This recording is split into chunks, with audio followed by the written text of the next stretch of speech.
Get this situated here. See who's in here. No chat yet tonight, but we got 8 people showing up. I'm a couple minutes early, but I was impatient. We've got some videos, 3 that have been loaded this week, long form videos to YouTube. We'll have some more loaded this week. Got lots and lots and lots of firewood to do. Again, no Wednesday night live this week. I got to go to Boston to take Dad down for procedure, so we will not have a live this Wednesday. Got Blake 207 fishing. You get any snow down your way, Blake, or was it all rain? We got about 4 inches up here. Got Sherry Miller. Speedy's checking in. It's been a good and busy week. Dennis Rexford. There's the maple sap people right there. Scott and Ann, they've been making syrup all week, I'm sure. That's where Tim and Sarah and the gang have been. They've been making maple syrup too. It's that time of year. Josh and Janice Leach are here. Robert Daigle's here. Broken Old Swede. Hey, Woodcats. Mark Wakeland. Craig's Cord to Coles. Everybody's pouring in. Tex RC. So I had a gentleman, Philip Hall, said it was 100 degrees in Texas. 100 degrees is too warm, but we've got 20 degrees and snow up here, so I don't know. Not my idea of fun. Lonnie says you can't sell firewood when it was 90 today in northeast Texas. Dan's house is smoking outdoors. Stove is going. I just loaded it. It's warming up. I cleaned the chimney. So cleaned the chimney for the first time this year and didn't get a whole lot out of it. So it was burning pretty clean and pretty efficient considering we got about 6.5 cords of wood through it this year. It's definitely keeping us busy. There's Kevin Violet. K-Train's checking in. Bud Cantor's here. Bracken Frontier Firewood's here. SOL department is here earlier than Wednesday. Good evening. Nice to see you, Mr. Atkins. Let's see who else is here. I got behind the chat a little bit. Mike from Lake Ontario Firewood's here. 87 in Tennessee. So I talked to Ryan. He said it was about 80 in Virginia too. So it's definitely been a warmer than usual down in those areas, but we've been typical for us. It's 30-ish and snowing. Dropped down to the 20s. We've got maybe 4.5 inches on the ground. That's about it. The Kilted Sawyer, Craig just showed up. How you doing, buddy? So we're picking through firewood orders, and I knew I'd get the question, and I got it. Somebody new saw us running the Cord King processor, and then after we got the Cord King processor, they said, well, why are you guys always splitting with the all wood, muscle wood, and all the other videos? And that's because Gramp likes to do what he needs to. He likes to run saw, and as long as he wants to run saw, that's exactly what we're going to do. So we'll take it. Yeah. Oh, you guys are all up in the 80s. Jason said it was 85 down in North Carolina today. Holy smokes. Josh and Janice said it's still snowing on the coast. Coast is done here. Snow, I mean. So you can keep it down there on the coast with you. We've got about 24 cord that we're going to try to do this week.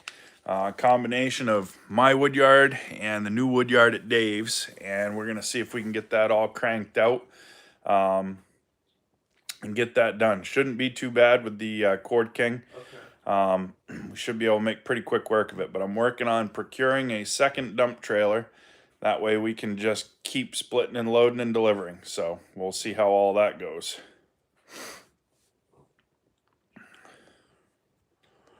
Jim Iffy Kid's here. Charles Wilds is here. Shotliff Family Firewood just showed up. Buck Yasaws is here. Everybody's showing up. Kevin Harvey. Haven't seen Kevin for a while.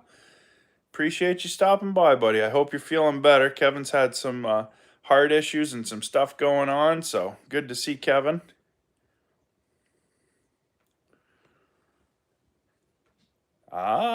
Killian.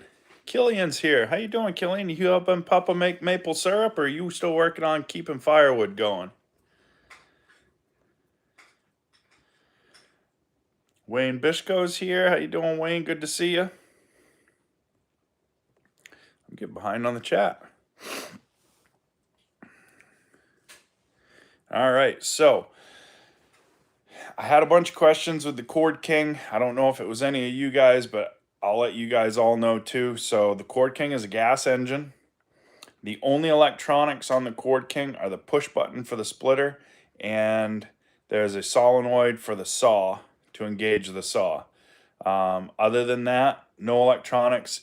If the push button ever fails, there's a manual valve so that you can run the splitter by hand, and that gets rid of the electronics, so you don't have to worry about that.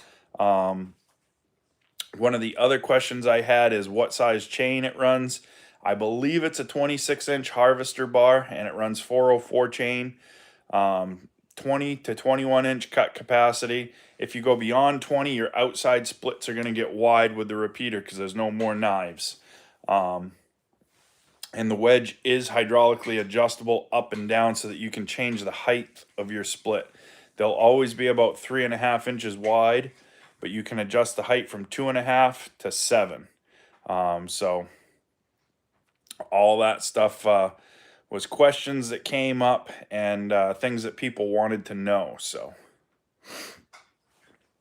Jesse Jones, good to meet you too. It's always good to put a name to a face and to meet people that comment on all the stuff as we go. So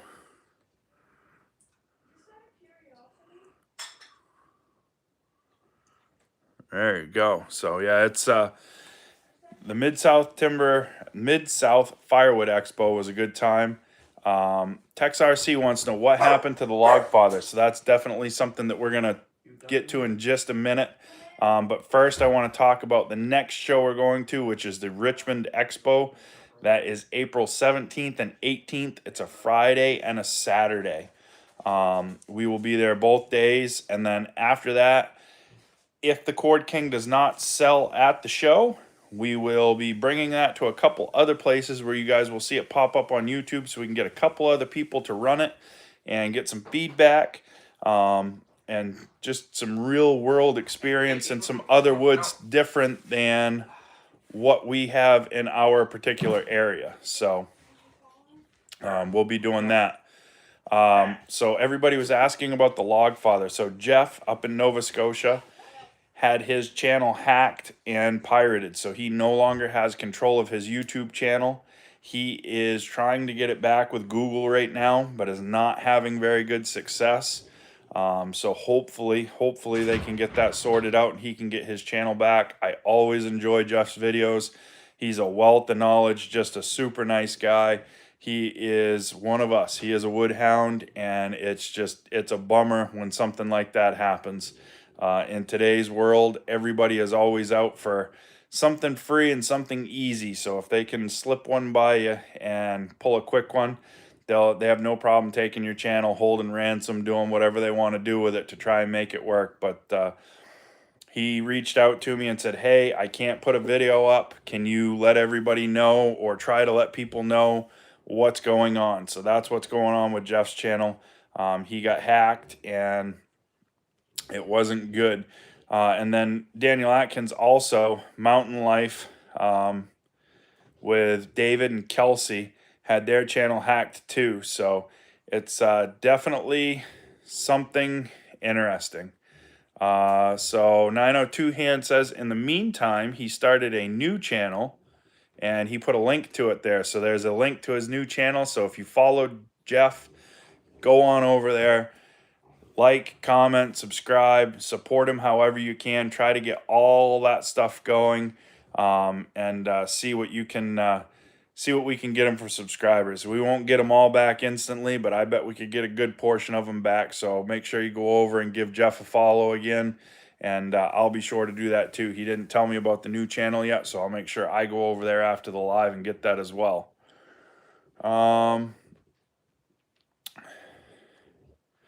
Somebody asked, Charles asked, how are you making out with the flooding in the log yard? So I think, or I thought until we got the snow today, that we were doing better and we were making headway. It was starting to dry out a bit. We definitely have to put some culverts in this spring, get some extra drainage in some spots. So we're gonna work on that. We're gonna do as much of that as we possibly can and get that sorted out. But for right now, the wood yard is dry. We can get in and out no problem, and then we can do all of that stuff too. So Ed asked, how do I keep from that happening to me? So don't ever give the password or any personal information out to a link that you do not trust or you do not know. Lots of these people will tell you that they're wanting to give you something for free. All they need is some information. If they're asking for anything more than an address to send that to, they're phishing. And they're fishing for something that doesn't belong to them. So don't give out any information that you don't really need to, because it won't be good. They're looking to take advantage of you, and it'll just be no good. So keep your information to yourself. Strong passwords. Change your password regularly. If it says that your password's getting weak or that it's been 6 months since it's been changed for your Google account or something like that, make sure that you keep those changed and updated regularly. That'll make a real good difference for you. So Scott McCoy just popped in. I saw Old Guy Firewood. Dick popped in up top there. And Josh and Janice, they put the link to the new channel for Jeff, the Log Father. And hopefully he can get his old channel back. In the meantime, he'll be like Joe's Premium Firewood. He'll end up with 2 channels. So twice the fun, right? Jacqueline Dower, good evening. Good to see you. So we got some new blades in for the sawmill from Wood Miser. I've got a new gentleman close that has all of the sawmill brands and manufacturers, blades, and a sharpening setup. We dropped him off some blades. He's going to try to get us set up on a sharpening program so that I don't have to worry about resharpening blades. We'll just drop them off, pick them up. Once he gets his shop better set up, he said that he wouldn't mind us doing a video and getting a video put together and things like that. So we'll probably bring you guys along at some point for a field trip over there. The logger that we're buying from has also requested that we come out and do a field trip out there to see how he does his operation. He runs a tree length operation, but does it a little bit differently. And we'll show you all that when we go out there. But he makes erosion control mulch and hog fuel with all of the tops that are left over after he processes the wood out of them. And we'll show you that whole process and how it goes. Steve Jr. is the son of Steve, the one that comes with the big maroon Western Star and delivers to us. Super nice guy, does a really good job, really nice family, and they are all about trying to keep something local and make it work. They see what we're moving for wood, and they're willing to work with us and help us out however they can. So definitely appreciate that very much. I saw Brandon from Russell's Firewood just pop in. Good to see you. How's the weather in the county? Did you guys get any of this snow, or did you make out with a dusting? And then got a new one there. Who's this? Jared's crew. How you doing? Good to see you. It's always nice to see new people pop in. We appreciate it. This is our chat. We do this on Wednesday and Sunday evening. We try to answer any questions that anybody has about equipment. Try to help anybody that has questions about equipment or firewood businesses or anything related to that. So we try to solve the problems one question at a time, and it's just an open forum. One of the things that is big on everybody's mind if you do firewood is fuel prices. Our fuel prices have gone absolutely outrageous, and it is not good at all. We're really hoping that fuel prices drop off at some point, because it's not going to be sustainable to run at this, I guess, level or price of fuel for long without having to have increases. David Parker hopped on. How you doing, David? Got Uncle V. How you doing? Good to see you. And Jason from Yadkin Valley says he's doing a fellowship at his wood yard April 11th. So if you're in the area of North Carolina and you want to pop on over and make some firewood and hang out with some people and just have a good time, that's definitely a good place to start. Jason's good people. He's got all kinds of wood over there, and it's last year looked like a good time. I'm going to be down the week after, so I won't make it. I saw somebody else. Southern Adirondack Outdoors. How you doing? Good to see you. So some of these new ones are from the Sawyer's Roundtable. Some of you guys know about that. Some of you don't. Right now they're doing monthly meetings. And those monthly meetings, they have a guest on. And I was a guest on one of those. I've watched 2 or 3 and participated in one now. Always a good time. I learned something because I don't know a lot about sawmilling yet. I know enough to be dangerous. So some of these is... you know, these guys have great knowledge. They run all different types of mills. So whether it's a manual mill, full hydraulic, whatever, it's just really, really cool to see how everybody does things different in different areas. So if you haven't checked out the Sawyer's Roundtable yet, go ahead and do that. It's a good time. And American Country 716, Ed said, don't forget to hit that like button. We've got 78 people in here, but only 18 or 19 had hit the like button so far. So make sure you do that. Benny's Firewood just popped on. There you go. Josh and Janice Leach want to know, do we still rent the Cord King? Yes, we do. And I've got lots of rental inquiries coming in. It's mud season, so a lot of people are thinking about processing their firewood and doing all that and getting that taken care of. So it's time. So if you're thinking that you need a Cord King rental, whether it be for a day, a weekend, a week, a month, put your request in sooner than later, because I got a feeling pretty soon that Cord King is going to be headed out of the yard and it will be in rental for most of the spring and summer, if I had to bet. So if anybody's interested in that, shoot me an email. Josh and Janice will put my email in the live chat and you can get set up.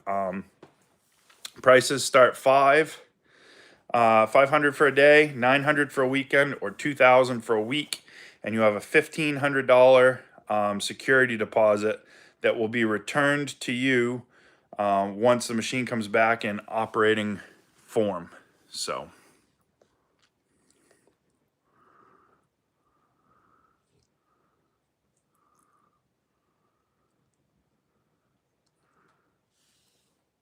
yeah, we may have to get Jeff to change his name for sure. Mrs. American Country 716, Lisa just hopped on. How you doing?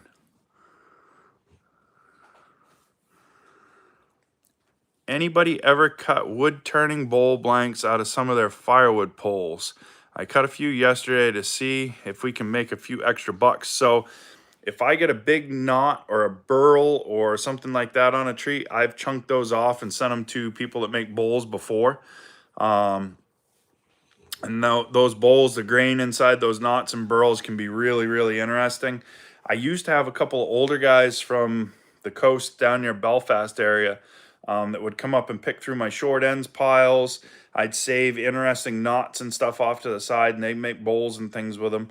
And they'd pay me for the chunks, which, you know, I wasn't going to get anything for them anyway. So it's interesting to see what they can turn it into. Some of those bowls were absolutely gorgeous.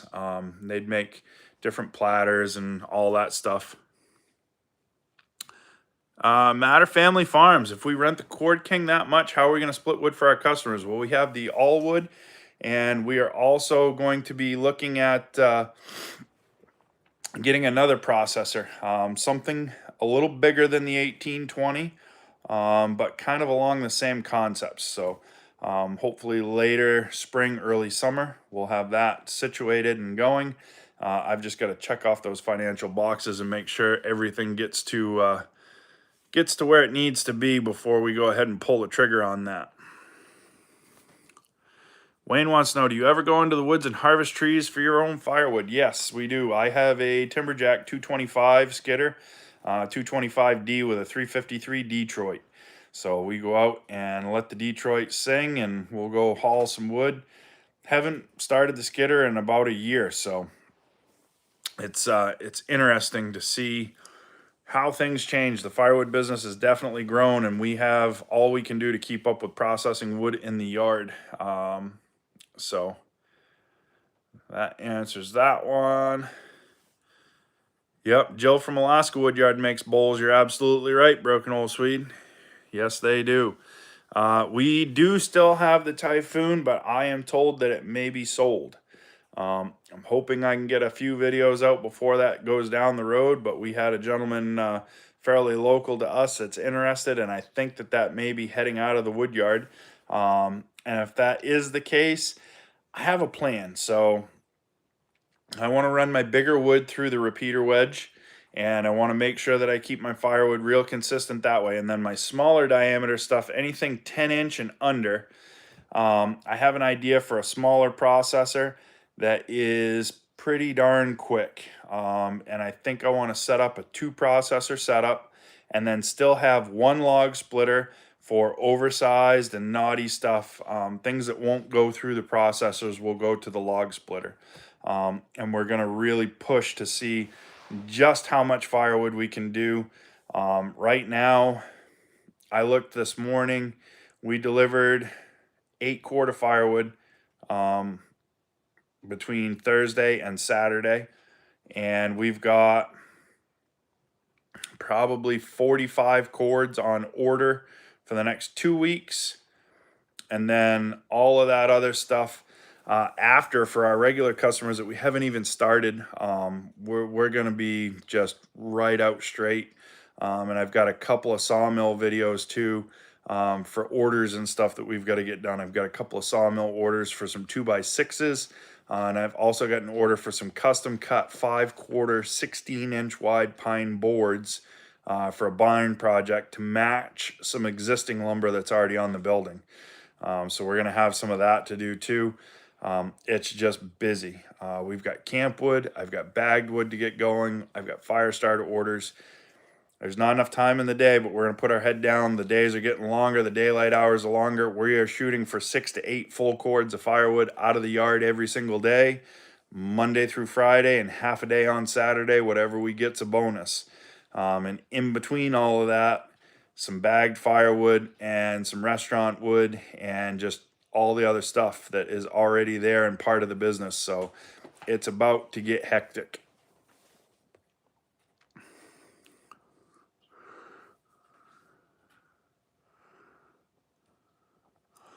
Be adding videos of the RCA 500 to TikTok and YouTube. So Matter Family Farms is Dylan Matter. He has the 500 mobile unit, and he's been running that and getting comfortable with it. And he put out a really good video on his YouTube channel talking about the 500 and showing his likes and dislikes. Really informative video. So if you're on the fence about a Typhoon processor, you can go ahead and check that out. I know he'll be putting more videos up. He said he really enjoys running it. So when you have a machine you like running, you tend to run it a little bit more. So that just gives all that much more opportunity to get videos of it. And he does a really good job with his videos. So check that out as well. Mike, I have not. I actually talked to him the other day and I completely forgot. So I will take care of that as well. Logger Jason, LJ, how you doing, buddy? Say LJ because there's some other Jasons too. There's little Joe, Dirty Money Firewood. How you doing, buddy? I just watched a reel of you dropping a big tree on Facebook. She fell right where you wanted it to. That's what we're always looking for.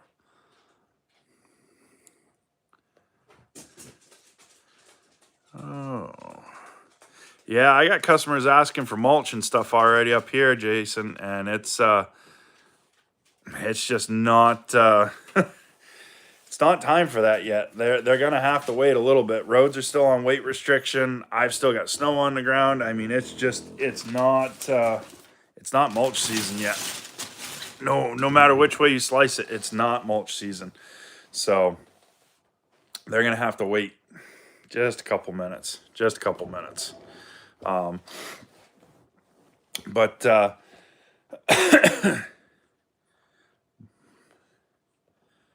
Mulch and soil, it's all happening, says says Yadkin Valley.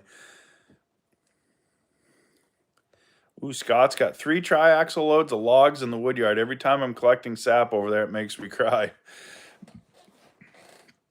They'll all get cut up eventually. They'll all get cut up. It takes time. Yeah, well, we had all the snow gone until today, Jason.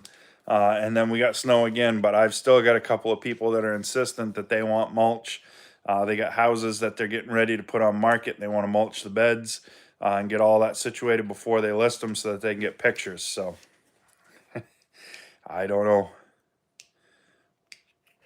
Broken Old Swede wants to know how many of those of you that cut wood for your own use will have their wood supply processed by Easter.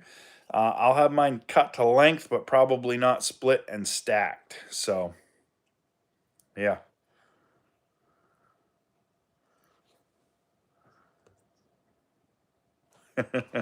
Dirty Money Firewood says, yeah, Yadkin was asking about his insurance, and he says he's cutting it close.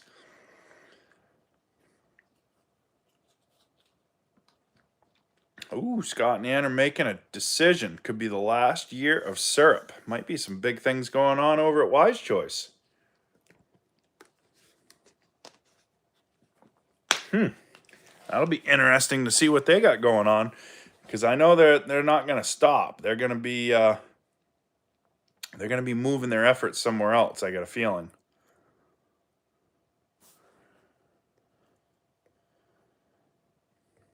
Logger Jason, 1,200 gallons of sap boiled this weekend. That is a lot of sap. Dan's house smoking outdoors is 3 years ahead on his wood. That stuff burns good then. I know the stuff that's in the stove here is about 2 years old, and it burns well. That fan, probably if I touch it, will start turning. Yep, I thought so. I could feel the heat on the stove behind me.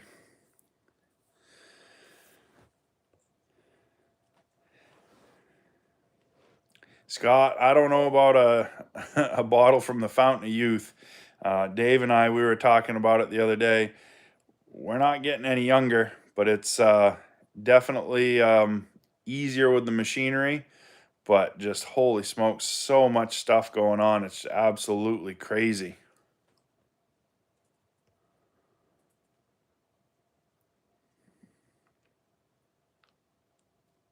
Yeah, so everybody seems like they're running a little behind, and I think that's due to the crazy weather. The weather is just absolutely nuts. Frontier Firewood is on his 3rd transmission in the F350. Oof. That is not good. Not good at all. Hey, have a good one, Wayne. Appreciate you stopping by, buddy. Yeah, Scott, sounds about like the weather we've had. We had really, really nice weather for a few days and then snow. So it's crazy. Absolutely crazy. Scott from Wise Choice or Ann, one of the two of them, just said long days and sleepless nights. I've not slept good for about a week, and I'm not sure what it is. I don't know if it's the change of the seasons, the time change, what, but I have not slept well in about a week. I'm going to try working a little harder this week, even than I normally do, and see if that helps with the sleep situation. But I don't know. I lay there and can't go to sleep. It's the weather and mud, Charles Wild says. The weather and mud is definitely what's holding us up with all of this stuff. Both yards are muddy, and we've got all the weather in the last week or so. We've had wind, rain, snow, sleet, hail, sun. We've had it all. And looks like this week's going to be the same thing. I mean, we're going to start off tomorrow with some snow showers, and then Tuesday and Wednesday are nice. Thursday is going to be, I don't know. Thursday, I think, is some more snow. No, Thursday is rain, Friday's snow, and then Saturday is sun again. So the weather, it doesn't make up its mind this time of year, and we're straight out. It's absolutely crazy how fast everything switched. Little Joe says, I'll just work harder and sleep less. That sounds about right, for sure. David Parker says, focus on relaxing the muscles in your face. Oh, I'll try anything twice. Yeah, no, Lager Jason, those are plowing hours. He says work 30 hours straight, you'll sleep like a baby. That's absolutely true. You work those long off shifts or those double shifts, when you hit the pillow, you're out. But what I find is it throws your sleep schedule off, and when you wake up, you kind of feel like you got a hangover or you're a zombie. It's crazy. Speedy wants to know, did I have to plow? I should plow, but I'm not going to because everything is so soft underneath. It would make such a terrible mess. I had a couple of people ask if I was going to be around plowing, and I told them, I said, I really would prefer not to. If they want me to, I can, but I just don't think that that's a good idea to be out plowing. We're going to make such a mess. Even if we back drag, it's just going to make a big mess. So I'm going to try to avoid plowing if I can help it. Like grab and whatnot? So premium unleaded will help for sure with the octane, Uncle V. Bigger thing, if you're not going to use your saws every single day, I would really recommend non-ethanol fuel. If you're using them every single day and you don't have to let your saws sit at all, then pump gas is fine. But non-ethanol, if your fuel is going to sit for any period of time, is definitely worth it. So that's my 2 cents worth.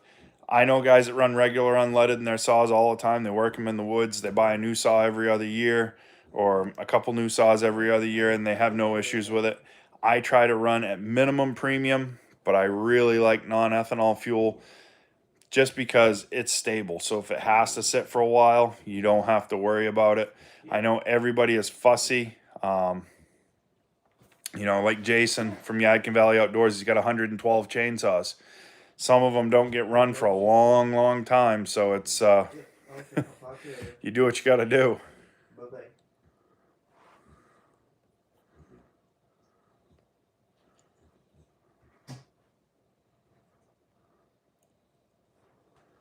I'm reading through comments. Everybody's commenting on fuel. So yeah, it's, yeah. See, I just took a guess at Jason's total number of saws, and he said close with a lot of smiley faces and laughing. So I know better. Jason's kind of like me. He sees a good deal or he sees a saw that he wants, and he's going to have it. That's my problem. Yeah. Yeah, Daniel says he's been running regular pump fuel in his. The biggest key is running them regular and making sure that your fuel mix and your oil mix is right. But premium at minimum. If you can get non-ethanol, that's even better. But again, some places you can't get non-ethanol, so it is what it is. Frontier Firewood says the Appalachian Outlaw is definitely strong. So that is United by Sawdust 2.0, the Appalachian Outlaw. That's going to be making its way around different places, and you'll see that popping up on YouTube channels. And I know the Appalachian Outlaw, Frontier Fury, has made it to Wisconsin. I saw that on Jeremiah's channel Outdoor in the 608. So it's making its way. 562 should be here sometime in the next 2 weeks from Saw Supplier. 562 or 564, Jason? I see Heath got his 564, so Daniel Atkins currently has the 2.0 in Western Washington. There you go. And Jason's ready to get it back. Hey, have a good one, little Joe. Appreciate you stopping by, buddy. Keep them off the houses and on the lawns. You'll be all set, buddy. I figured it was 564, Jason. Jared's crew's waiting on his 564.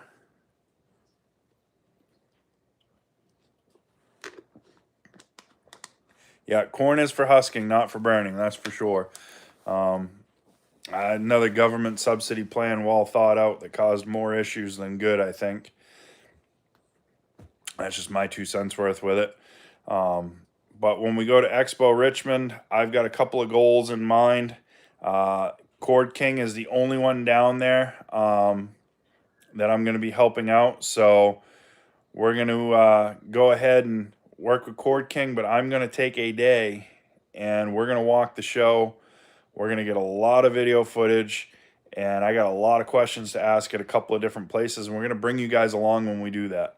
One of the things that I want to start doing more on my channel is education of the different machines, how they're put together, how they work, what the features are that are different from other manufacturers, and I want to push to get as much of that information to you guys as I can, because just because I rep a certain company doesn't mean that there aren't other good companies out there. So it'll be really nice to show more of what's there and get everybody an idea, because one shoe does not fit all. And Dick, if you're going to be down there, I'd love to see you. I haven't seen you in a while. It's always good when we can see old friends and chat for a little bit.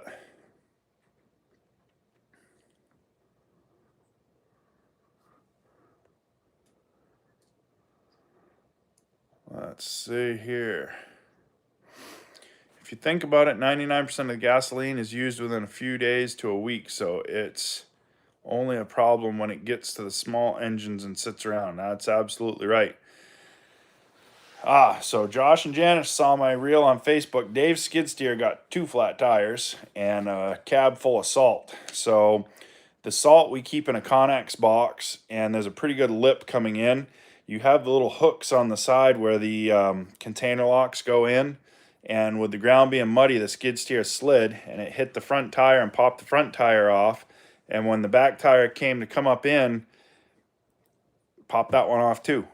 So we ended up with 2 flat tires. They're all fixed. They're all pumped back up. Everything's good. And it's just one of those things. If you have equipment, you use it, it's going to break at some point in time. It's great if you can put it together yourself, but if you can't put it together yourself, it's really good to have somebody around that's handy. We've got a tire guy, so those tires have been old for a long time. They've got no tread on them, so we went and put the tire on. Dave got it aired up, and she's ready to rock and roll again. Now we've got a starter on the mini excavator that's giving us fits, and that starter is not in a good spot. We will not be doing a YouTube video on replacing that one, because I got a feeling there's going to be lots of scun knuckles and 4-letter words to get that in and out.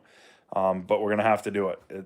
The excavator is the fastest way to load the deck for the firewood processor, hands down. I don't care if you're using a grapple. I don't care what you're using. The excavator is so much quicker. Pick, swing, drop. And you can really position where you want to go, and does an excellent, excellent job. I am driving to Richmond, Jason, because I have a processor to pull down. We're pulling the 1820 for Cord King, and if it sells at the show, I'll go back empty. If it does not sell at the show, then I'll have some stops along the way, on the way home with the 1820, and we'll do a little playing and see if we can get that 1820 on some other channels for other people to see that may not necessarily follow me.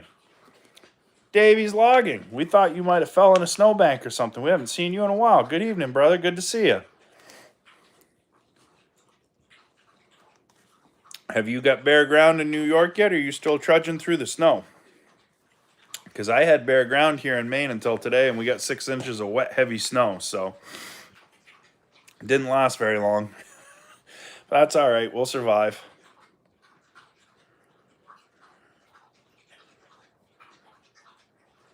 Well, I got lost in the chat here. I'm working on it, fixing it. So we've got more firewood coming to Dave's yard, and we've got more firewood coming to our yard. My yard's going to be tricky. They've got a long haul to get here from where they're hauling from right now. I don't know if I'll get enough cold weather to get them in here anytime soon. Dave's house is 3 miles from the log yard, so we're gonna push, see how much wood we can get in his yard, and we also have a plan for if we don't get enough wood in the yard to carry us through mud season. We have another plan, and we'll tell you about that one later on if we get to that point, but it's it'll keep us running through mud season, no problem. It's just going to create a little bit more issues. Yeah, Adkin, you are absolutely right. If fuel prices continue to climb, think about the food prices, think about all the prices. Everything in this country moves on a truck, a train, or a plane. And with fuel prices going through the roof, those fuel price increases just get passed along to the consumer. It's going to be no different with firewood. I was thinking about holding my price for the duration of what we have for wood right now. I don't know if I'll be able to do it. It's already costing me $20 to $25 more per day to fill my truck up at the pumps. That's not counting the firewood processor. That's not counting the chainsaws. That's not counting the tractors. That's not counting Dave's truck if he's out delivering. That's all extra fuel that is more expensive than what it was before. Can't just eat that. Somebody's got to pay for it. So somewhere along the way, we're going to have to do something different.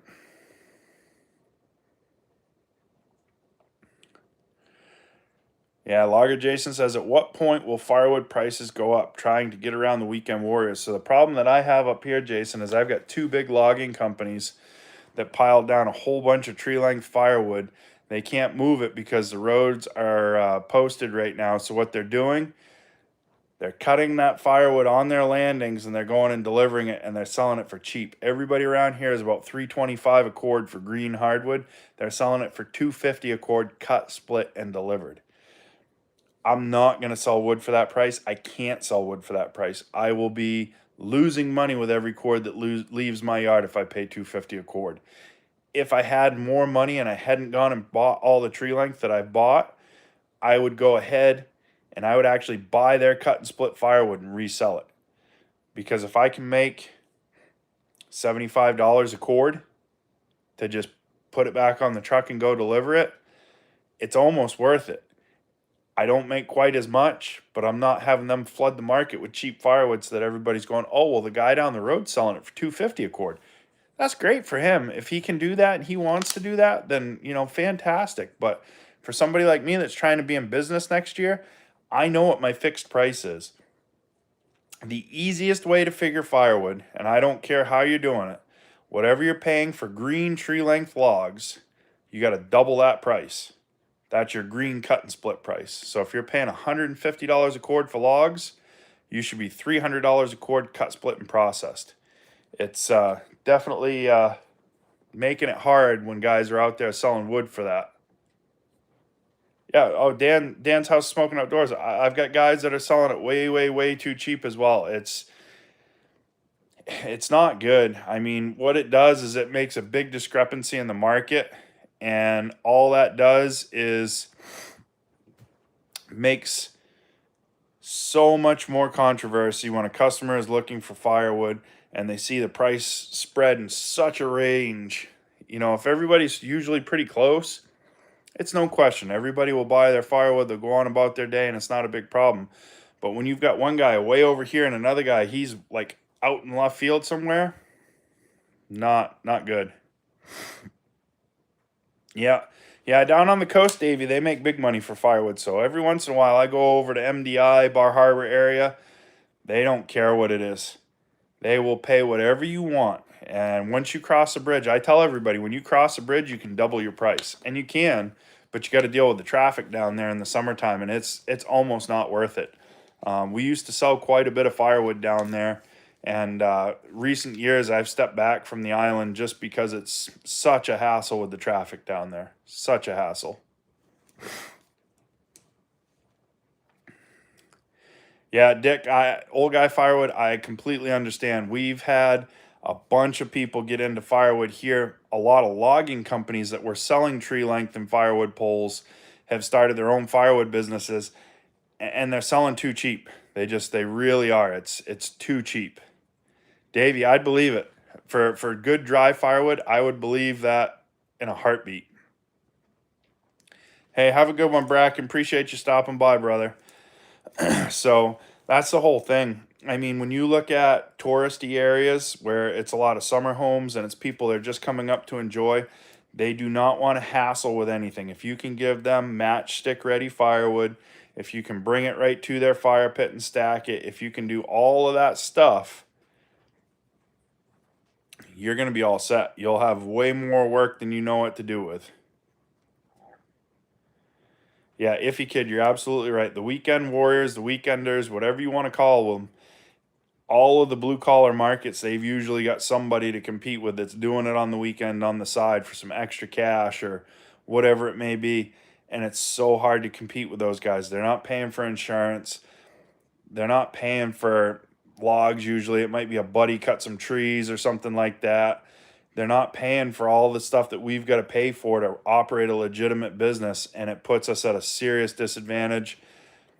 It might save a customer a little bit of money this year, but I guarantee you next year the guy's probably not going to be there, and they're probably going to start looking around for food, for fuel suppliers, or whatever it is, all over again. There's no consistency. Those guys will come and go so often. In the 15 or so years that I've been doing this, it's I've seen so many come and go. It's crazy. There are very few that are still here doing it when I started. I can think of 4 or 5 companies that are still here. The rest have all come, gone, disappeared. It's a hard business. Firewood and logging is a really, really hard business. You've got to love it to do it. Otherwise, you're gonna be hurting fast, because it's not easy work. It's not easy work.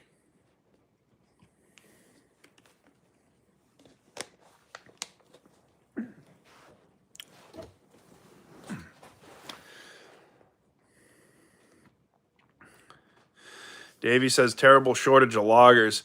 We've got plenty of loggers. We don't have a market for the wood, Davey. That's the problem. Our market is really bad.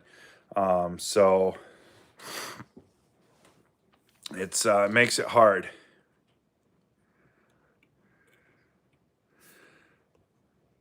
Iffy Kid, you're not wrong there. Lots of people will get on and they will tell you that if you're going to start a firewood business or a lawn care business or whatever, that it's easy. You can just do it. It's not easy. You can just do it, but it's, you gotta look at it. You gotta figure it all out. You can't just jump into it, especially if you're going to try to have a legitimate business. Tree care is one of the scariest things that, people think they watched a YouTube video, they can learn it. Every tree that you fell is completely different, and it's a whole different ball game when you're next to somebody's house or power lines or a neighbor's house or a fence or whatever it may be. I've seen so many people crush houses, fences, garages, whatever it is, and a lot of times it's a homeowner that watched a video and thought that they could do it, and then all of a sudden, whoops, that went the wrong way. So then when we were doing tree work years ago, I was doing groundwork for a arborist. We would get the call to come clean it up. Can you come fix this? We had a mistake or a boo-boo. Mistakes and boo-boos are expensive when you're dropping trees. Doesn't have to be a big tree for it to be expensive. One of the worst ones that I saw was a totaled car, and a fairly new car at the time. There was a guy climbing a tree, taking off big leads off a red oak tree, and he cut one expecting it to swing and cut through his hinge wood, and it fell straight down. And when it fell straight down, it went right through the roof of a brand new car. The car was only a year or so old. And the woman goes, "Oh my gosh," she goes, "I'm going to need your insurance information." He chuckled. He said, "I don't have insurance." He finished doing what he was doing, got paid from the neighbor, and he left. Granted, he got in trouble. The cops found him. People knew who he was. He was from town and everything. But, I mean, that stuff happens more often than not. Arborist work is not easy. There's a lot of calculated risk in that. And logging out in the woods is a completely different story, because now you've got the canopy. You've got all the trees above you. You got everything to look at, everything that you got to try to figure out. every tree, you've got to be looking. You've got to be looking up. You got to be checking everything. You got to be looking behind you. There's so many things that can happen, and they happen just like that. And when they happen, it's too late.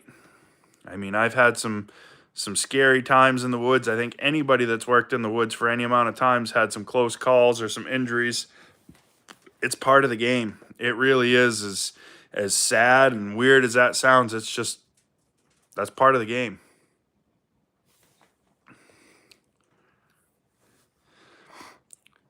Yeah, a good course, a good arborist course, a good basic chainsaw course, a good, game of logging course would be a huge help to anybody that thinks that they're going to do a bit of this, but it's it's hard. It's hard work. It takes a lot. And even the guys that have done a long time, Jason just commented, he's been hurt bad. It's not easy work. And it's the ones that you think, I got this, no problem, no issue. That was what got me. My last injury I had, I got a big gash in my head and some staples, even with a hard hat on. And it probably would have killed me if my skidder wasn't in the right spot. But I had cut a big white pine, probably 36 inch on the stump. I knew it was going to get hung in the direction that I dropped it, and I wasn't concerned about that at all. I was walking back to my truck, not my truck, my skidder, to get the cable to pull and hook on, and I heard something fall, and I turned to look, and when I turned to look, I got cold clocked by a fir tree about that big around, 6-8 inches. And what had happened is, as it was falling, luckily I was close enough to the skidder, and I had gone to put my saw up in the cab of the skidder. It hit the fender of my John Deere skidder first, snapped the tree, and then it hit me in the head. Had the fender of the skidder not been there, I don't know. It wouldn't have been good. But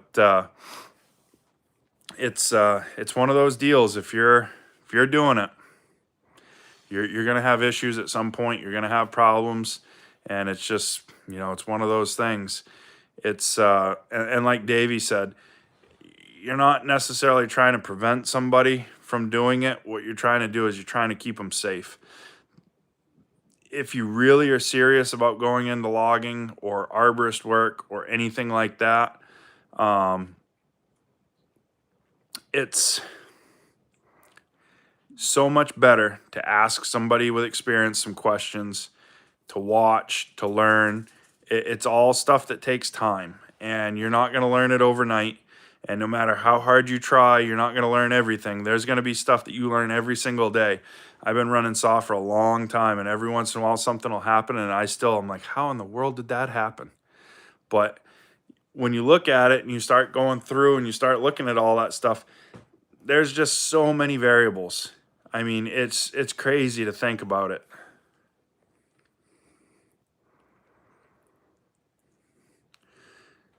Uncle V, some of those old timers, the trees they cut and the way that they do it, it's, for them, that was back before we had all these classes and we had all these safety trainings and everything else. They learned from the School of Hard Knocks, and some of those guys are some of the best fallers out there, hands down. And just like Jason said, same tree, we'd all do it different. We all usually follow the same basic principles, but we all cut just a little bit different. You'll not watch two videos and see two guys cut the same exact way. They may be close and they may use the same basic principles, but everybody's a little different. I'm left-handed. So when I use my saw, it looks much different than somebody that's running a saw right-handed. I can't run a saw right-handed. So, when you look at that, the angles, the views, all that stuff is different. I really like Davey's videos and the way he sets his camera up and how you can watch him. And you can tell within 15 to 20 seconds of watching him start to cut a tree that he knows what he's doing. When you've got somebody that they're constantly looking up, constantly as they're cutting, looking up, that makes me nervous. Because one of two things, either that tree's dangerous and there's something hung up there and they're making sure they get out of the way, or two, they're so nervous about that tree that they're just waiting for that to start dropping so that they can get out of there. You can't be scared out in the woods, because if you're scared, you're going to get hurt or worse. You got to keep your head on a swivel. You got to keep looking up. You got to pay attention. But the worst thing that you can do in the woods is hurry. Never, ever hurry. If you hurry, you're going to get hurt, and it's not going to be good. Oh, there's Jeremiah right there. We were talking about you earlier. Aaron Burford, how you doing, buddy? Good to see you. Yep, Iffy Kid, you're 100% right. 100% right. So 3 experienced guys in the woods, and they all look at the tree different. It's the same thing. I mean, when you look at a tree, everybody's going to approach that tree just a little bit different. Doesn't mean that it's right or it's wrong, but sometimes somebody will see something in that tree that the other guy didn't. There might be a grapevine. I don't have grapevines here, but there might be a grapevine hanging somewhere or in the top of another tree hooked to that one. Those grapevines are dangerous. I've seen too many videos, and I've seen too many people now that it's not good.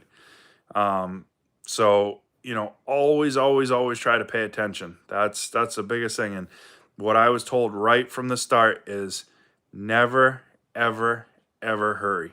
Take your time. And that's what I tell everybody, even in a firewood pile. Be comfortable with your saw, pay attention, and take your time. That's it. And Jason just said if he's cutting, it's his way. If his help's cutting, it's their way. There are basic principles. Bore cutting, hinges, your face cut, all that. There's basic principles that need to be followed. But everybody's going to do it just a little bit different. Guys that are cutting great big hardwood for veneer and things like that, you'll see them center cut their face out and things like that. There's so many things that can be done, but it's, yeah. The grapevines is what scares me the most too, Iffy Kid. When I've seen those grapevines and what they'll pull down, it's absolutely crazy. Really, really crazy. Forest Passage, how you doing, buddy? Good to see you.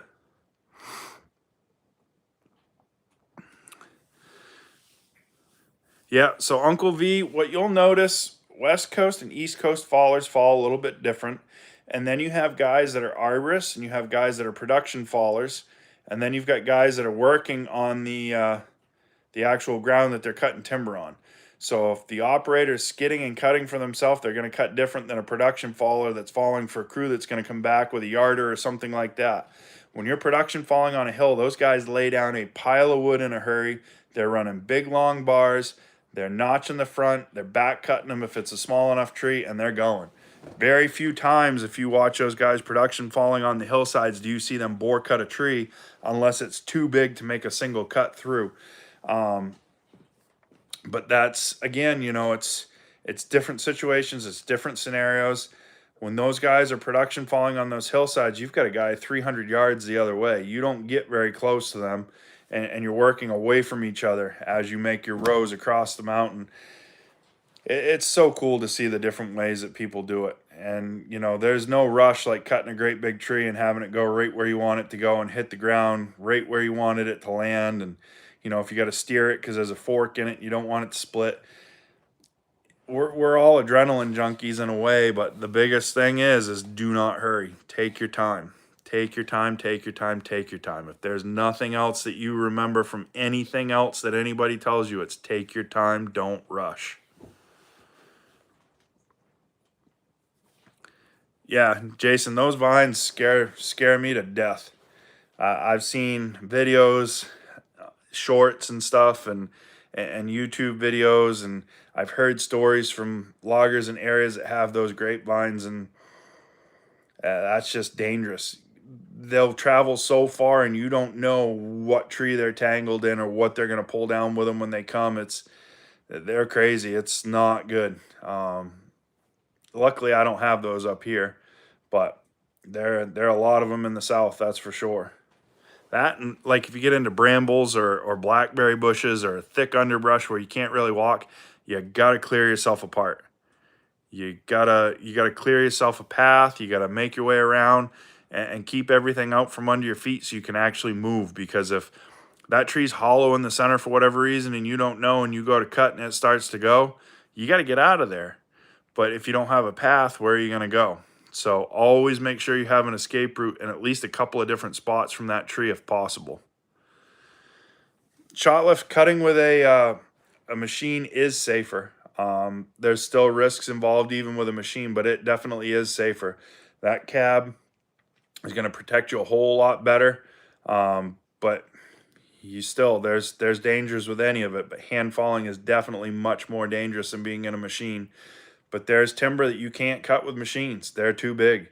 They're too valuable, whatever it may be. You've got to cut them by hand. So what do you think about the tree jacks like Tony's Cool Tools and Bert have? So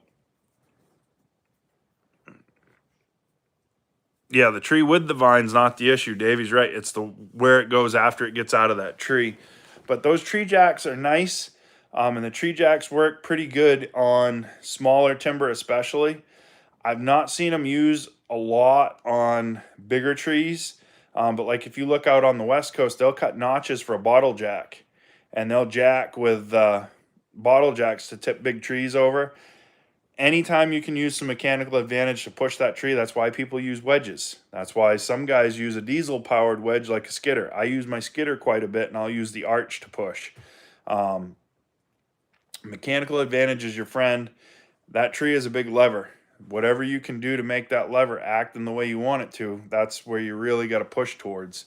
And sometimes, you know, it takes a lot. You may have a tree with a real hard back lean and you need to put it towards the screen. It takes a huge amount of knowledge and a huge amount of talent to move that tree or to swing that tree around depending on what's going on. Some guys make it look so easy, but there's a whole lot of physics and a whole lot of variables in there that unless you've done it a lot, it can be risky. But the tree jacks are limited. A wedge and knowing how to use a wedge or a machine is going to put you further ahead than a tree jack. You'll see over in Europe they use the impact drills, and they've got the wedges that they use, and it opens like a screw jack on a car. Those work okay, but if I'm going to use a wedge, call me old-fashioned. I want to pound wedges. I want to control the wedge myself, and I'll move it and do what I need to myself. But that's just me. Larry Terrell, how you doing, buddy? Good to see you. Appreciate you popping by. I do like Tony's Cool Tools. Tony does a really good job of doing reviews on stuff, and I like watching his videos. Tony does a really thorough review of all the stuff that comes to his channel.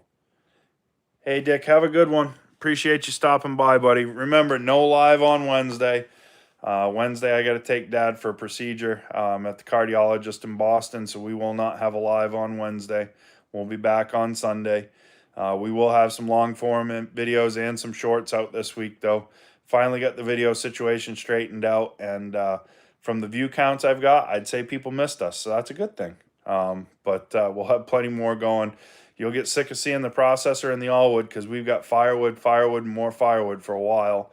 And we'll sprinkle in a little sawmill there. The sawmill videos don't usually do very good for us anyway, but it's got to get done. And we'll bring you along either way because if I'm doing it, I want you to see what we're doing. So I'm going to call it here, I think, unless anybody has anything else.